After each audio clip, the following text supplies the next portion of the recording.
नमस्कार, मैं हूं मनोज वर्मा और आप देख रहे हैं अटेंशन। मध्य प्रदेश की सियासत में इस वक्त गजब का विरोधाभास देखने को मिल रहा है। एक तरफ सत्ताधारी दल भाजपा दतिया उपचुनाव की करारी हार से सदमे और अंतरकलह से उभरने के लिए दिल्ली दरबार की परिक्रमा कर रही है, तो दूसरी तरफ विपक्ष में बैठी कांग्रेस जब तक गुटबाजी के आईसीयू में वेंटिलेटर पर दिख रही थी, अचानक अंगड़ाई लेकर खड़ी हो गई है। यह आगामी 11 अगस्त को कांग्रेस की पॉलिटिकल अफेयर्स कमेटी पीएससी की एक बड़ी हाई प्रोफाइल बैठक होने जा रही है और दावा है कि इस बैठक में प्रदेश के प्रभारी हरीश चौधरी, प्रदेश अध्यक्ष जीतू पटवारी, दिग्विजय सिंह जैसे दिग्गज नेता सरकार के खिलाफ आर पार की जंग का रोड मैप तैयार करेंगे। आज अटेंशन में हमारा सीधा सवाल कांग्रेस से कि जो पार्टी अपनों को ही एकजुट नहीं रख पाई, वो जनता को सरकार के खिलाफ कैसे एकजुट करेगी। और 11 अगस्त की ये बैठक वाकई मिशन 2028 की कोई गंभीर और ठोस तैयारी है या सिर्फ दतिया उपचुनाव की अप्रत्याशित जीत के बाद उपजे उत्साह में अपनी राजनीतिक प्रासंगिकता दिखाने का एक दिखावा है। इसी पर करेंगे बात, लेकिन पहले ये रिपोर्ट देखिए।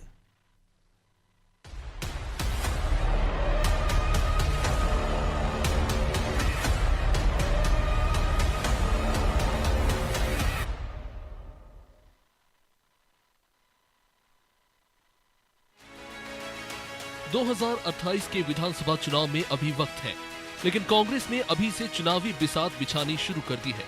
एक तरफ दतिया उपचुनाव में जीत के बाद प्रदेश, जिला, ब्लॉक और प्रकोष्ठ स्तर की सभी इकाइयों को भंग कर संगठन के पुनर्गठन का फैसला लिया गया, तो दूसरी तरफ अब 11 अगस्त को कांग्रेस की पॉलिटिकल अफेयर्स कमेटी की अहम बैठक होने जा रही है। माना जा रहा है कि इस बैठक में 2028 के विधानसभा चुनाव का ब्लूप्रिंट तैयार होगा और बीजेपी के मुकाबले संगठन को बूथ स्तर तक मजबूत करने की रणनीति पर अंतिम रूप दिया जाएगा। कांग्रेस का कहना है कि बैठक में पार्टी के वरिष्ठ नेता, सीडब्ल्यूसी सदस्य और प्रदेश प्रभारी हरीश चौधरी शामिल होंगे। राजनीतिक और संगठनात्मक मुद्दों पर विस्तार से चर्चा होगी।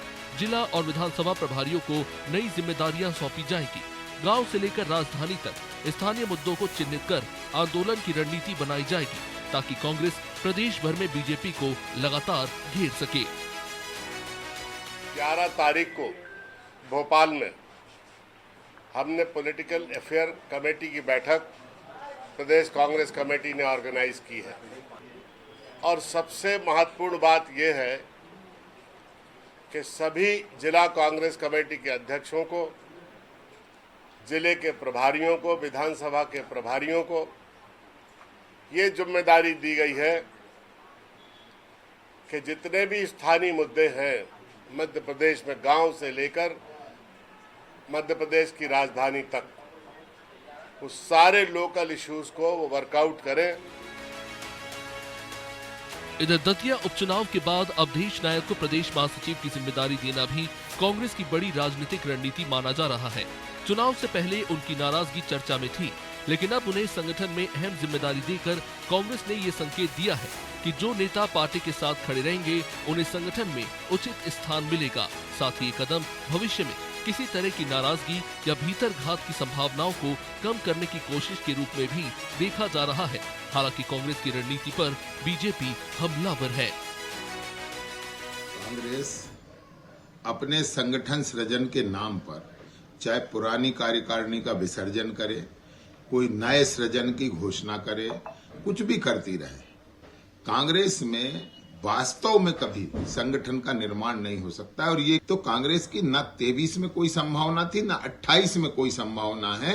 जिस रास्ते पर जीतू पटवारी जा रहे हैं, मुझे ऐसा लगता है कि उस रास्ते पर 28 में कांग्रेस अगर 28 जीते तो उसे बड़ी बात मानना है। इसमें कोई दो राय नहीं है कि कांग्रेस में गुटबाजी ऐसा रोग है जिसका इलाज पार्टी अभी तक नहीं कर पाई। खैर, कांग्रेस अब सिर्फ वर्तमान की राजनीति नहीं कर रही बल्कि भविष्य की रणनीति लिख रही है। संगठन का पुनर्गठन, पॉलिटिकल अफेयर्स कमेटी की बैठक और अवधेश नायक जैसे नेताओं को नई जिम्मेदारी, ये साफ संकेत है कि कांग्रेस ने 2028 की लड़ाई का काउंटडाउन अभी से शुरू कर दिया है। हालांकि अब देखना होगा कि ये ब्लूप्रिंट कांग्रेस की गुटबाजी के बीच कितना कारगर साबित होता है। ब्यूरो रिपोर्ट, अनादि टीवी।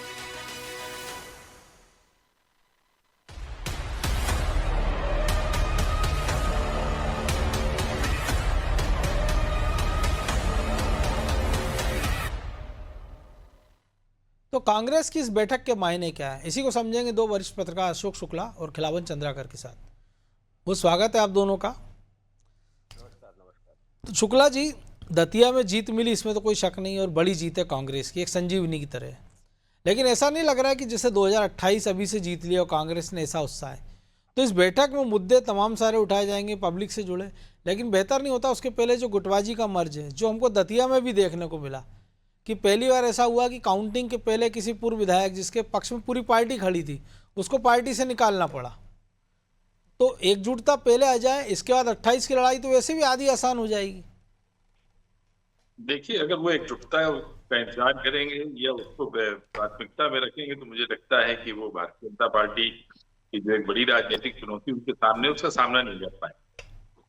ये ठीक है कि कांग्रेस जो है कई गुटों में बटी हुई है और बिखराव की वजह से जो है जो राजनीतिक परिणाम उसको देना चाहिए नहीं दे पाती है, लेकिन अभी जिस तरह से दतिया उपचुनाव में उसको कामयाबी मिली, इसके बावजूद राजन भारती पे वितरघात के आरोप थे, पार्टियों को निकाल देती है।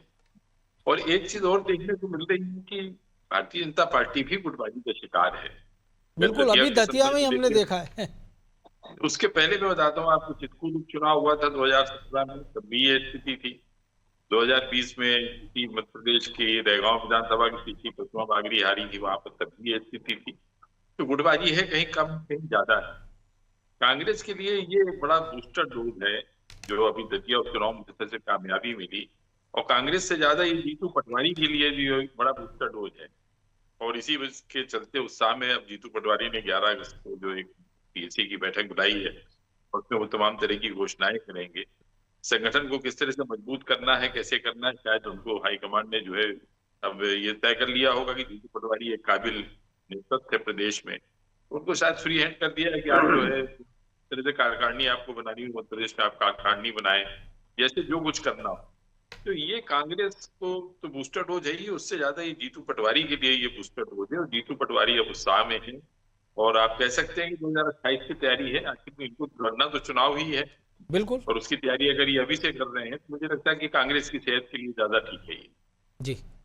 तो खिलावन जी, आप कैसे देखते हैं, क्योंकि अभी आपने मुकेश नायक को भी सुना होगा, उन्होंने कहा कि हमने जिला अध्यक्ष विधानसभा प्रभारियों से कहा कि जो जिले के मुद्दे हैं वो सारे ग्राउंड लेवल पर उसको वर्कआउट करें। लेकिन ऐसा नहीं लगता कि जो हमने गाना सुना है कि मैं देर करता नहीं देर हो जाती है, कि 7 तारीख से एक अभियान शुरू कर दिया बीजेपी सरकार ने, जन विश्वास अभियान, और 11 को आप मुद्दे तलाशने की बात कर रहे हैं कि भैया आप ग्राउंड से जुड़े मुद्दे तलाशें। और आज पीसी शर्मा भी कह रहे थे कि साहब वो इतने सारे मुद्दे में तो अखबार पढ़ के मुझे पता लगा। तो इतनी बड़ी पॉलिटिकल पार्टी, वो भी मीडिया के सहारे, उस मीडिया के सहारे जिनको दिन रात कोसते हैं, तो मतलब पब्लिक की पल्स आपको पता नहीं है। तो अगर आपको 28 की तैयारी करना है तो गुटबाजी ठीक है, जो शुक्ला जी कह रहे हैं कि अभी आप प्रायोरिटी में नहीं है, लेकिन पब्लिक की पल्स तो अभी से पकड़ना पड़ेगी ना आपको, क्योंकि हर बार आप गुटबाजी के भरोसे तो चुनाव जीत नहीं सकते हैं। देखिए मनोज जी, जो जन विश्वास अभियान 7 तारीख से शुरू हो रहा है वो भाजपा संगठन का कार्यक्रम नहीं है, वो सरकार का है, लेकिन उसमें पदाधिकारियों को भी कहा गया है। सरकार इसी बहाने जो है आम जनता तक अपनी पहुंच बनाना चाहती है, अपनी योजनाओं का पहुंच बनाना चाहती है, अपने संगठन में जो थोड़ी बहुत निश्चितता है उसको सक्रिय करने का प्रयास करेगी। लेकिन जो कांग्रेस 11 तारीख से जो प्रोग्राम तय किया है, वो कांग्रेस जो है दतिया विधानसभा चुनाव में जीत के बाद जो उत्साह से लबरेज है उसको भुलाने की कोशिश कर रहा है। न सिर्फ नेता बल्कि जमीनी कार्यकर्ता, पदाधिकारी सभी जो है अति उत्साह में है और बहुत ज्यादा आत्मविश्वास बढ़ा है उनमें। कांग्रेस में जो लंबे समय से कहते आए हैं या सुनते आए हैं कि गुटबाजी है, यूतम पैजार है, एक दूसरे के पर काटने की परंपरा है, संगठन बहुत ज्यादा मजबूत नहीं है, जमीनी स्तर पर कार्यकर्ताओं का अभाव है, ये सब बातें हम सुनते आए हैं। लेकिन जीत तो हुई, बिल्कुल जीत तो जीत है, और जीत तो जीत है, और भाजपा को हार का सामना करना पड़ा। यही नहीं, यदि हम मोहन सरकार के कार्यकाल के 4 उपचुनाव को देखते हैं तो 2-2 बराबर हैं। विजयपुर और दतिया कांग्रेस जीत गई, और अमरवाड़ा और बुधनी बीजेपी जीत गई। और बुधनी और अमरवाड़ा में लीड जो घटी है वो भी ध्यान रखना पड़ेगा हमको। हाँ, वो भी ध्यान रखना पड़ेगा। ये सब बातें, खैर लीड वगैरह की बात तो छोड़िए, मूल बात यह है कि जीत गई, कैसे भी जीती, जिस तरह से भाजपा ने हाँ खैर हमने देखा कि भाई सीपी जोशी भी एक वोट से चुनाव हारे हैं, तो एक वोट से नीना वर्मा एक वोट से चुनाव जीती मीना वर्मा जीत गई एक वोट से, तो कुल मिला के जीत है और हार हार है, उस पर जो है नहीं। लेकिन हाँ, मैं फिर बात कर रहा हूं कि उत्साह से जो लवरेज है कांग्रेस के पार्टी कार्यकर्ता, कांग्रेस के नेता, कांग्रेस के पदाधिकारी, उसी को 2028 के चुनाव में और उसके बाद पहले विधानसभा होगा, फिर उसके बाद लोकसभा, उसी को भुनाने का प्रयास किया जाएगा मुझे लगता है। और उसी को भुनाने के प्रयास में कांग्रेस लग गई है। और उससे पहले 27 में तो आपको नगर निगम के चुनाव, स्थानीय निकाय के चुनाव लड़ना है, पंचायतों के चुनाव लड़ना है, और इन दोनों चुनावों को विधानसभा और लोकसभा का सेमीफाइनल माना जाता है। निश्चित तौर पर, क्योंकि 4 साल का वक्त तो हो गया महापौरों को, 1 साल भी ज्यादा 1 साल का वक्त बचा है। और सेमीफाइनल में आप अच्छा प्रदर्शन करते हैं, बेहतर तरीके से जनता के बीच अपनी पहुंच बनाते हैं, अपना संदेश भेजने का प्रयास करते हैं, और संदेश को पब्लिक स्वीकार करती है। वो कई बार उल्टा भी हो जाता है। 2023 का वर्ल्ड कप एक तरफा हम जीतते चले आ रहे और फाइनल में एक तरफा हार गए, ये भी हमारे सामने उदाहरण है। राजनीति में सब कुछ खेल और राजनीति में सब कुछ जायज है।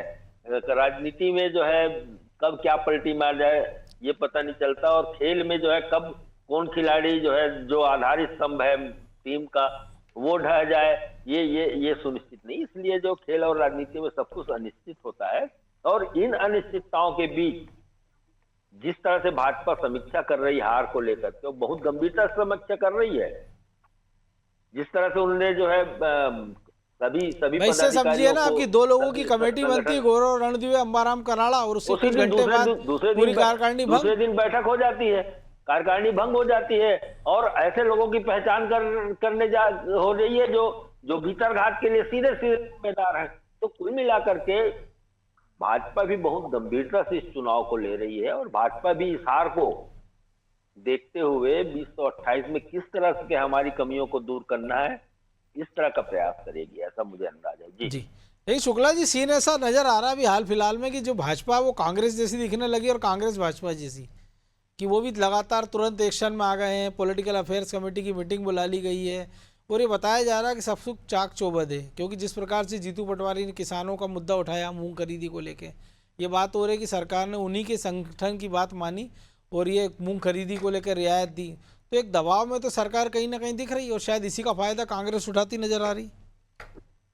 देखिए, दतिया का उपचुनाव बहुत ही प्रतिष्ठापूर्ण चुनाव था। नरोत्तम मिश्रा वहां से लड़ रहे थे, आपने प्रत्याशी बदल दिया।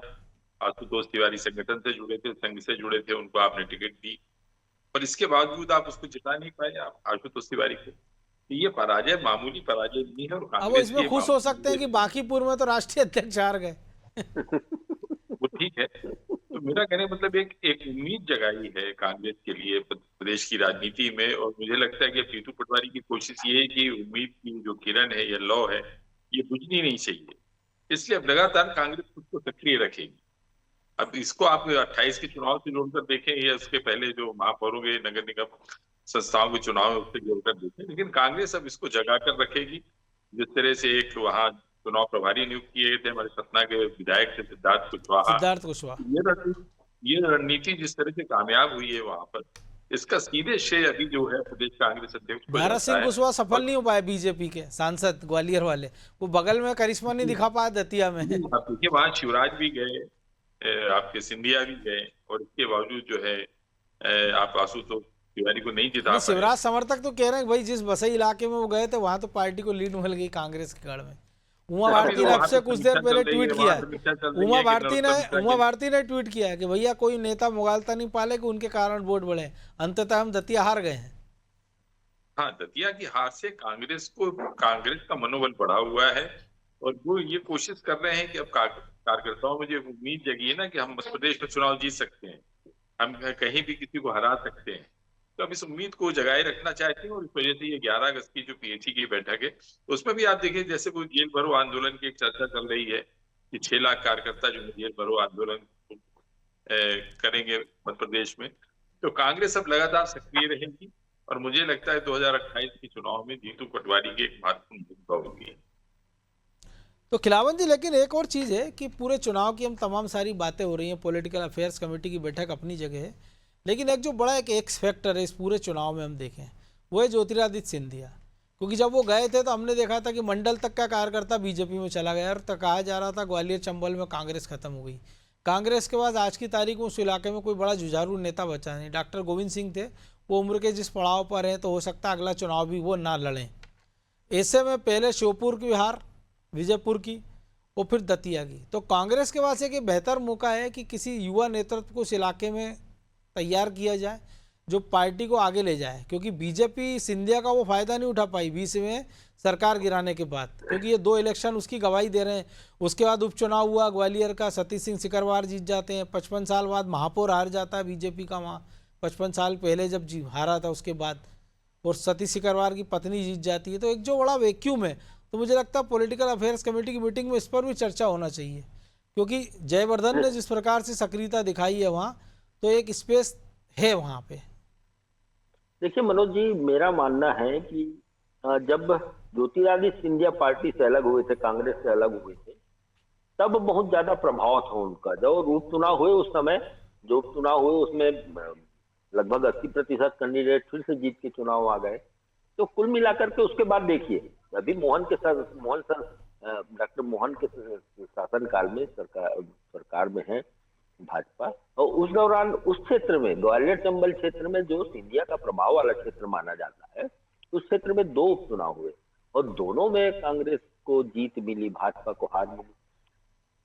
अभी मैं दतिया के बारे में बता दूं आपको जी। जहां डॉक्टर मोहन यादव ने और जहां ज्योतिरादित्य सिंधिया ने जो है चुनाव सभा ली, आम सभा ली, वहां सब उस एरिया के जो है आसपास के बहुत ज्यादा भाई आप तो लोकसभा देखिए 29 की 29 जीती, लेकिन मुरैना की लीड देखिए, भिंड दतिया की लीड देखिए, ग्वालियर की लीड देखिए, गुना की लीड देखिए। हाँ, स्थानीय चुनाव में भी देखिए, स्थानीय चुनाव में जो कांग्रेस का प्रदर्शन रहा वहां ग्वालियर चंबल में, वो भी बेहतर रहा, पहले से बेहतर रहा। अर्थात मुझे लगता है कि ज्योतिरादित्य सिंधिया के कांग्रेस से बीजेपी में जाने के बाद जो स्थितियां पैदा हुई, तत्काल में तो बहुत ज्यादा कांग्रेस को लाभ थी, लेकिन अब वो धीरे धीरे पटने लगी। और आपने यशोवर्धन का यशोधरा माफ कीजिए, नहीं यशोधरा राजे का, नहीं उनके सुपुत्र का, दिग्विजय सिंह के सुपुत्र का नाम लिया आपने। वो सक्रिय वहां लंबे समय से सक्रिय है। लेकिन हुआ ये ना कि वो पहले भी सक्रिय हुए थे जयवर्धन, लेकिन बाद में उनको गुना का जिलाध्यक्ष बना के वहीं समेटने का प्रयास कर दिया गया, टेरिटरी बांध दी गई कि यहाँ से आगे नहीं निकलना है। नहीं, मुझे लगता है जिस तरह से अभी उसने 332 मतदान केंद्रों की जिम्मेदारी उनको दी गई थी और 30 में चुनाव जीत के आई है कांग्रेस को लीड मिली है, तो उनकी मैं वही तो कह रहा हूँ, स्पेस जो बचा है तो कांग्रेस को बिना मौका गवाए किसी एक नेता को वहाँ तैयार करना चाहिए। और मुझे लगता है जयवर्धन सिंह को तैयार की जा रही है वहाँ। एक पड़ाव था कि उसको जिलाध्यक्ष बना दिया गया, ये बात अलग है।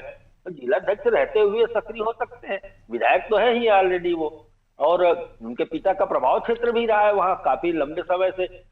जब 2 बार मुख्यमंत्री रहे दिग्विजय सिंह, तब उस क्षेत्र में बहुत प्रभावी थे और आज भी प्रभावी है। आज भी टिकटों के वितरण में उनकी इच्छा को मैं घनश्याम सिंह है तो थे तो उनके रिश्तेदार ही ना, घनश्याम सिंह जो चुनाव जीते हैं। जाके मेरा ये कहना है कि निश्चित रूप से कांग्रेस को बहुत गंभीरता से इस चुनाव की जीत को लेना चाहिए और उससे सबक लेकर के आगे जो फायदा हुआ है चुनाव में, जो अच्छे लक्षण दिखाई दिए हैं, उनको आने वाले विधानसभा चुनाव और लोकसभा चुनाव में अपनाकर अपनी पार्टी की स्थिति को मजबूत करने हुआ है जी। लेकिन शुक्ला जी, कई बार होता है कि कांग्रेस के साथ खासतौर पर हमने देखा वो रेपो उतना मेंटेन नहीं कर पाते हैं। कई बार वो आखिरी तक आते हैं, जो क्रॉस लाइन पे हम आते हैं ना, कि हम देखते हैं कि जैसे 100वें सेकंड से पीटी उषा चूक गई थी, वो वैसे चूक जाते हैं। तो इस कमजोरी पे पाने के लिए इस बैठक में विचार होना चाहिए। जनता से जुड़े मुद्दे तमाम सारे हैं, ऐसा नहीं कि 1-2 मुद्दे, तमाम मुद्दे हैं और ये सरकार भी समझ रही है, तभी तो अभियान चलाना पड़ रहा है।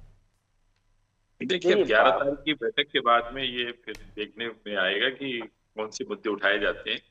फिलहाल तो कांग्रेस बहुत उत्साहित है, दतिया उपचुनाव में उसकी जो विजय हुई है वो उसके लिए जो है संजीवनी का काम करेगी। और जिस तरह से युवा नेतृत्व को अब महत्व मिल रहा है, अब ये इधर का चुनाव देखिए ना आप पूरी तरीके से, दतिया के उपचुनाव में। तो सीनियर लीडरशिप थी वो गायब थी, इस पे हम लोग चर्चा भी कर रहे थे बिल्कुल। कि कमलनाथ का पता नहीं, इनका पता नहीं, उनका पता नहीं, सारे यूथ वहां पर झोंक दिए गए थे। तो अब पूरा फोकस कांग्रेस का जो तो है वो कमलनाथ नई तो भी चीज के बेचारे ऊपर है। वहाँ छिंदवाड़ा में ही नहीं दिख रहे हैं। बीजेपी अभियान ही छिंदवाड़ा से शुरू कर रही है। जी जी, तो इस तरीके से वहां पर, और सबसे ज्यादा सोचनीय विषय तो अब बीजेपी के लिए है। बीजेपी को ये देखना पड़ेगा कि युवा नेतृत्व की टीम से जो चुनौती उसको मिली है, दतिया उपचुनाव में मिली, उसका वो मुकाबला कैसे करती है। और भीतरघात की जो बात है, जो भीतरघात तो कांग्रेस में है तो बीजेपी में भी है। दतिया उपचुनाव में तो साफ साफ तौर पर दिखा ही है, सामने दिखा है। फिलहाल कांग्रेस जो है इस जीत को भुनाने की पूरी कोशिश करेगी, वो लगातार सक्रिय रहेगी 2028 तक। और इसका सारा दारोमदार जो है जीतू पटवारी के कंधों पर है। जिस तरह से पार्टी शीर्ष नेतृत्व ने उनको फ्री हैंड कर रखा है, तो मुझे लगता है कि भारतीय जनता पार्टी के लिए कांग्रेस एक चुनौती के रूप में खुद को धीरे धीरे स्टेब्लिश करने में लगी हुई है, और थोड़ी बहुत उसको कामयाबी भी मिल रही है। बिल्कुल। और उम्मीद की जाना चाहिए कि जो बैठक होगी उसके बाद जो मुद्दे निकल कर आएंगे उससे जनता का कुछ ना कुछ भला जरूर होगा। बहरहाल वक्त इतना ही था। बहुत धन्यवाद शुक्ला जी आपका भी, खिलावन जी आपका भी।